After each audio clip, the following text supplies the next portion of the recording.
Hi කොහොමද? හදමුද වට්ටක්කා chips ටිකක්. තියෙන්නේ වට්ටක්කා හේනි තීරු කපාගෙන. ඉතින් මේ විදිහට කපාගත්ත වට්ටක්කා ටිකට ඔන්න මම එකතු කරනවා මිරිස් ටිකක්, බබාගේ රස අනුව ගන්න. ඊට පස්සේ ලුණු කුඩු ටිකක්, ඒ වගේම ඔන්න එකතු කරනවා කෝන් ෆ්ලවර් මේස හැඳි එකක්. ඉතින් මේ ටික හොඳට බයින්ඩ් වෙන්න මම තේ හැන්දක් විතර එකතු කරනවා වතුර. ඉතින් එහෙම එකතු කරගත්තට පස්සේ මෙන්න මේ විදියට හොඳින් මික්ස් කරගන්න ඕනේ.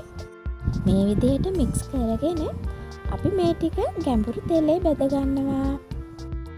මේක හදද්දී මිරිස් කුඩු චුට්ටක් එකතු කරන්න පුළුවන් නම් හොඳයි. මොකද මේකේ වට්ටක්කවල පැණි රසත් එක්ක එකතු වුණාම අමුතුම රසක් තමයි එන්නේ. සැරෙන්නෙත් නැහැ. ඉතින් මේ තියෙන රන්වන් පාටට බෙදගත්ත වට්ටක්කා චිප්ස් හරිම රසයි. මෙතන චුට්ටක් අඳුරු නිසායි කළු වෙලා පේන්නේ. හරිම ලස්සනට රසට ගුණට වට්ටක්කා කන්න හොර බබාලට ඕන හදලා දෙන්න පුළුවන්. ඉතින් එහෙනම් හදලා කියන්නකෝ කොහොමද රස කියලා. ගිහින් එන්නම්. නැවතත් අලුත් රසබර වීඩියෝ එකක් අරගෙනම